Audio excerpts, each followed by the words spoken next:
Hi everyone. I hope you're all doing well. Actually, when you speak at MathFest, you get like a little booklet with top tips on how to engage your audience.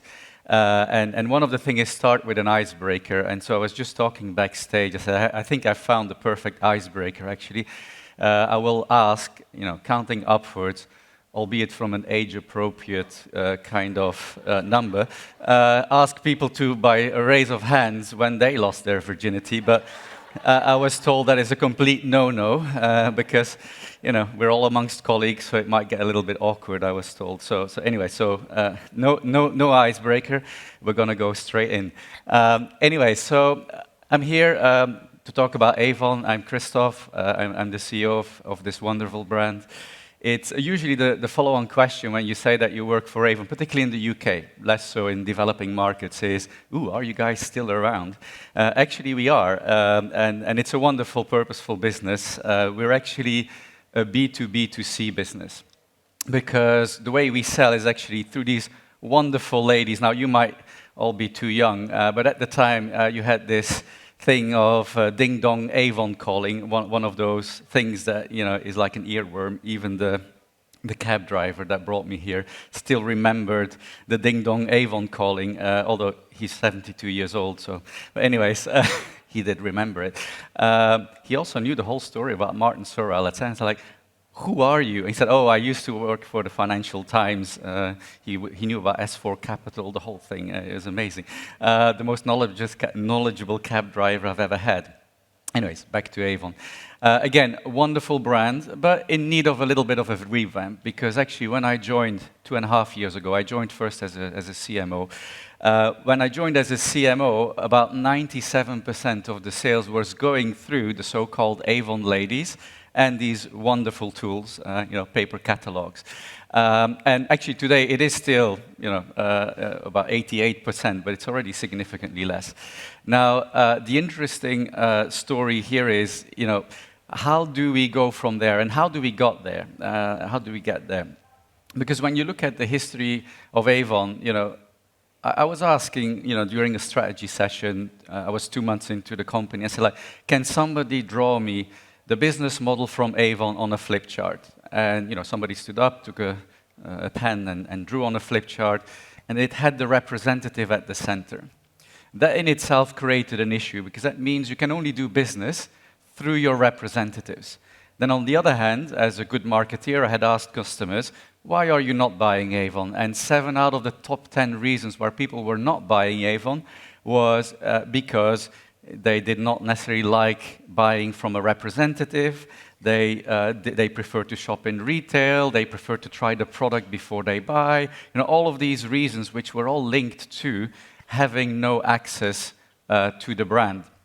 So then I got up, went to a flip chart. It's actually a picture of that famous flip chart at the time. I said, how about we actually put the customer at the center of our business model?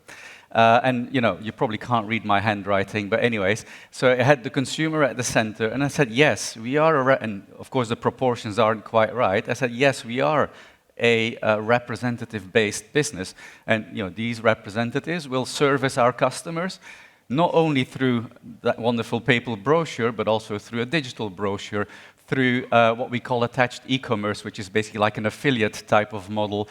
They can do social selling on TikTok. They can open their own retail store. So we'll transform our representatives from a door-to-door paper business into kind of an omnichannel representative. That's the B2B part of the business. But then there is this for people who actually do not necessarily want to buy through a representative, where you can find us now, for example, in Superdrug, etc., Amazon, and basically where we provide that service, but with a big but, which is this bit, which is if a customer wants so that at any point in time in the customer journey, they would actually want a bit of human touch and some personalized beauty advice, they can connect with a representative at any point in time. And then, of course, on this side, we are responsible for driving traffic, so we need marketing investment, etc. On this side, it's actually the representatives who do the marketing. So in a way, you need to also change your marketing model.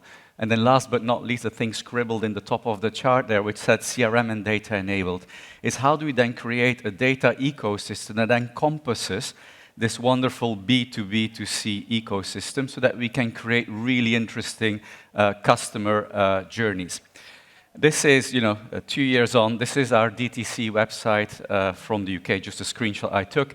And you can see there, shop with a rep. So again, whenever somebody lands at a point in time that they realize, ooh, I could actually use a bit of help from a human, actually they can talk to a human, one of our representatives. But equally, why I put the customer at the center is because fundamentally, people have different shopping journeys. When you're on a journey and you don't really know what you want, you might actually enjoy talking to somebody who can advise you on what is the best product for you. So you talk to a representative. Sometimes you say, you know what, I don't really want to talk to somebody, like when you're in a department store and you have the salesperson coming behind you and constantly asking, can I help you?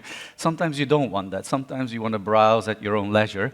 And we have DTC, you have virtual tools to help you, virtual skin diagnostics, virtual try-on technology so you can see how the lipstick looks on you, all of these kind of things that help you make a decision. But if you still can't make a decision, you need some help, you can call Ghostbusters, i.e. one of our representatives.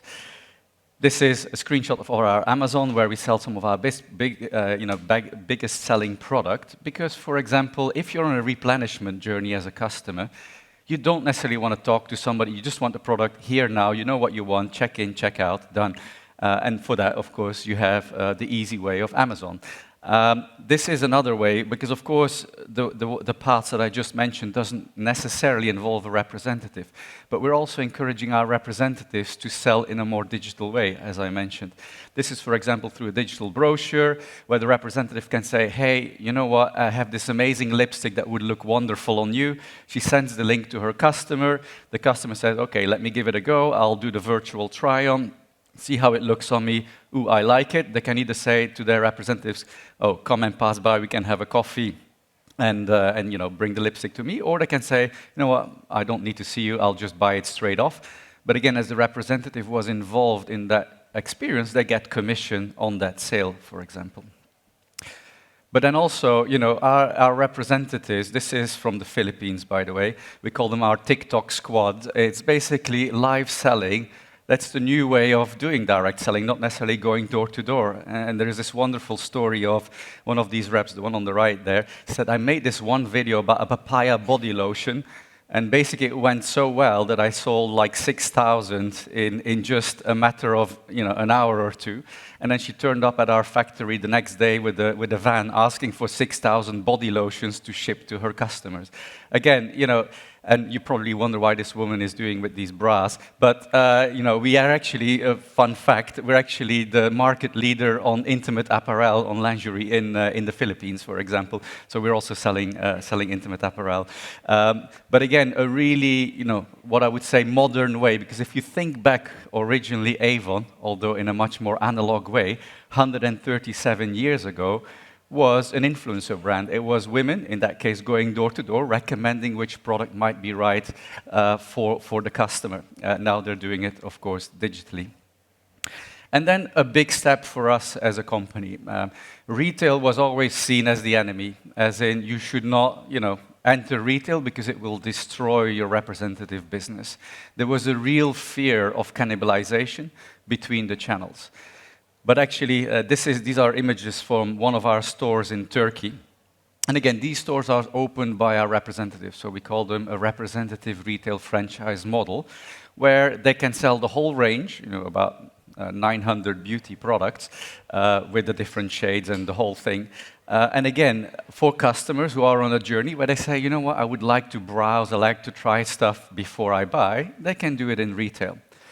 On top of that, and that's the images that you see currently on the screen, we opened, although I used to work for Boots, I went with Superdrug, no hard feelings there, I hope. But anyways, so I opened up retail with Superdrug, for example, again, with limited range, but here, actually, it plays a crucial role because there was a real fear of cannibalization. They said, like, oh, if you open this, customers are just going to run to the store and not talk to their representatives. This is the same thing in Italy, by the way, with a chain called Neirynck, which is more similar to Sephora. So we're on the shelf next to Chanel and Dior there. But again, this whole fear of cannibalization really stifled the organization. And actually what I did is around every store, I put a 5-mile radius, and I looked at the performance of our representatives, of our B2B, around those stores. Interestingly enough, fun fact, the people who lived within that 5-mile radius sold 18% more as representatives than the people away from that store. But again, it's really that fear of cannibalization that was stifling the business. Now we can see it delivers halo, and actually everybody benefits from this in that ecosystem. So absolutely the right move that we've made. And again, we're rolling that out more broadly. We have about 80 stores in Turkey. We have a few in the north of the UK, I think 3 now around Newcastle area. We have them in the Philippines, South Africa, etc. But of course, you could argue that is multi-channel. Just have many channels. How do you turn it truly into an omni-channel business? And that's what I was referring to, what was in the top right corner of the flip chart, which is this first-party data ecosystem. Because in the past, our representatives were not very keen on sharing the data of their customers, of the end customer, because they were afraid that we were going to cut them out and go straight to their customers. The only way you can convince people that this is the right thing to do is if there is a value exchange for them. And I'll talk about that, what it's in it for the representative, and then, to get the end customer data, we need some sort of, loyalty card, if you want. But again, what we are doing here is we're really creating that one unified data ecosystem where we have a 360 view, not only of our consumers or of our customers, but also of our representatives and then the sales leaders. It's basically a 2-tiered model where, you have us as a company, then you have sales leaders, and then we have about 5 million representatives currently across the world who's selling Avon on to their customers. But again, if you put that all into one integrated data ecosystem, you probably recognize some of the little icons. It's a Salesforce stack, actually, that will be powering it. Then you can truly create magic, because you can make it easier for your representatives to sell products, but you can also increase the lifetime value of your customers. And just, if you look at the ecosystem, clearly you have that unified view of your consumer, of your customer, where, you can do the usual use cases that you have in DTC. If you think about it, you do, precision media, where you do lookalike profiling, you do media suppression, frequency capping, all of that good stuff. The second value case there is, of course, around CRM and, ultimately, like welcome journeys, nurture journeys, next best offer modeling, all of those kind of good stuff. And then, of course, personalization of your website so that you present customers with products that they actually might be interested in and hence increase the conversion rate of your website. But again, that is pretty standard these days, and I assume you're already all on with that, if you have a DTC operation. Where the magic really happens is when you then have the other part, where you have your unified view of your representatives. Because again, they are also on a journey. If you join Avon as a seller, if you want, as a representative, you need to get trained on the product portfolio and all of those things. So they are also on a journey. And this is, for example, a dashboard that you would see once this is fully implemented later this year. You'll actually see a dashboard as a representative. And on that dashboard, you will, for example, see, all of the orders you've placed, all of the customers you have, their 360 profile of what they've bought from you, what they're currently waiting for to be delivered, all of those things, have they paid or not. So that's kind of one part of the dashboard. The other part of the dashboard is here. We know what this representative likes selling. For example, they like selling lipsticks. Okay, then we'll give personalized offers on lipsticks for them to help them to sell. We might also realize, hey, if you're selling this, it might be easy for you also to sell that. And then we'll make, again, personalized recommendations here to help them grow their business. Here as well, as I mentioned, you need to have onboarding and training. I mean, we have a vast product portfolio. Again, you want your representatives to be knowledgeable about this product portfolio. So when you join, you don't want to be overwhelmed either by a whole raft of trainings that you need to do, and then you basically give up, right? And so that's why, again, a colleague of mine talks about it as being a Sherpa. You give your representatives the right tool at the right time. Because, as a Sherpa, you have all the tools, and, the person climbs the mountain, and you just give whatever they need. Not more than that either. Otherwise, they might not make it up the mountain. And so that's why this is absolutely crucial, and they can track their progress and their learning paths, etc. And then last but not least, again, direct selling motivation is really crucial, and gamification and rewards and recognition, all of those things.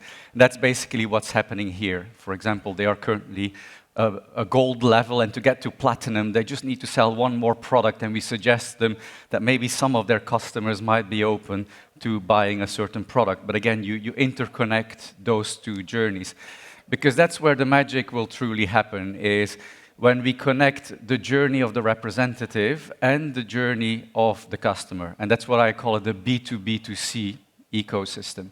For example, imagine that you're a customer, you've bought a skin cream, or you're a representative, you've just sold a skin cream. 1 month later, you'll get a little message from us, say, your customer has probably finished that cream. Maybe you should reach out to them and ask them if they like the product. If they like, they can reorder. If they didn't like, here's a few products that, based on your customer profile of what we know about them, that they might actually like. So maybe suggest this product to them.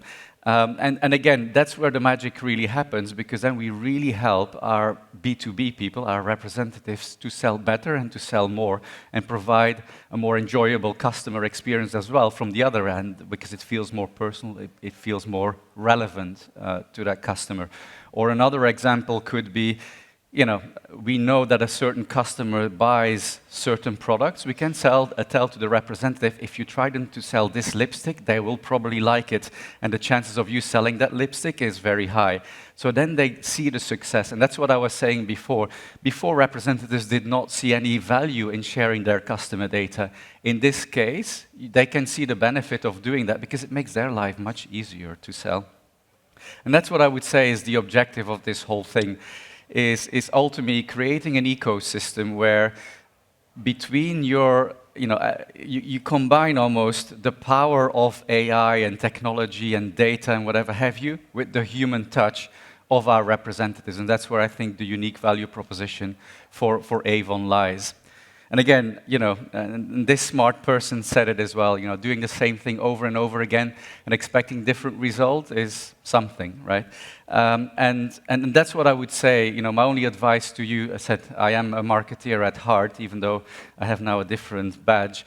But ultimately, your role as a marketeer is, I think, putting the customer at the center, because and being that growth hacker for your company, because nobody else really thinks about the business, the consumer, etc. in that way.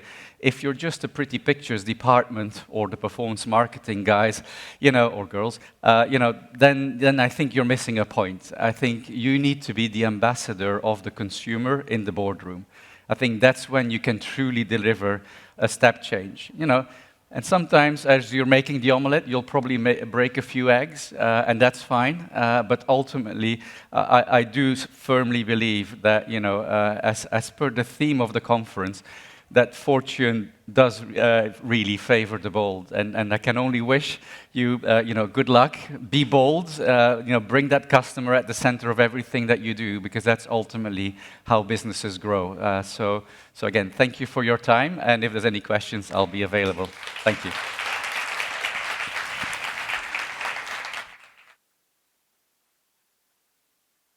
One question. One question.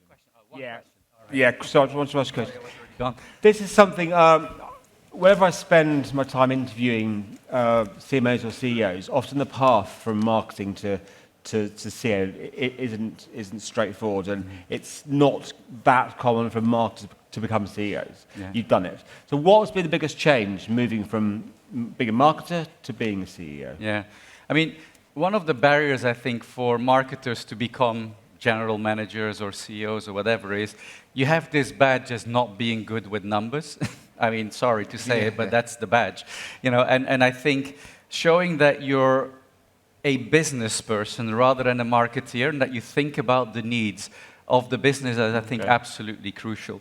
I think, and also think about how you're spending your time. If you're only spending your time with your marketing team, not talking to the CFO or the finance team, not talking to the other functions in the business, to the operations guy, because if you develop a new product that doesn't run through the supply chain, well, that's not very good, is it?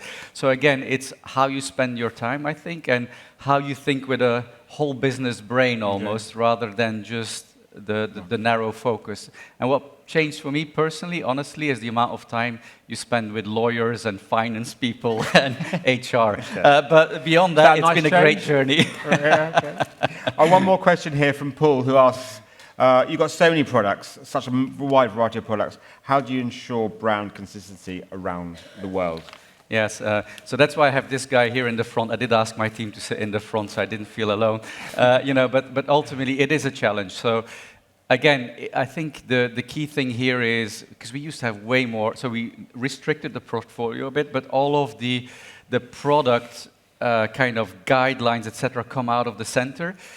I think in a business like us, where we have 5 million representatives, creating content, you do need to, I mean, I used to work on Gucci, where basically you would be beaten up if the comma was not in the right place. Here you need to be a bit more lenient and allow people to create within a framework, because those 5 million reps, they might not put the logo in the right place or put the packaging in the way we want. But, I think that is life. But I think, we've really been able to make a significant step change in a better consistency by thinking through what do the markets really want, and then providing them with a framework that works, but still providing them with some freedom within a framework, I would say. Great advice, Kristof. Thank you so much. Thank you for having me. Thank you.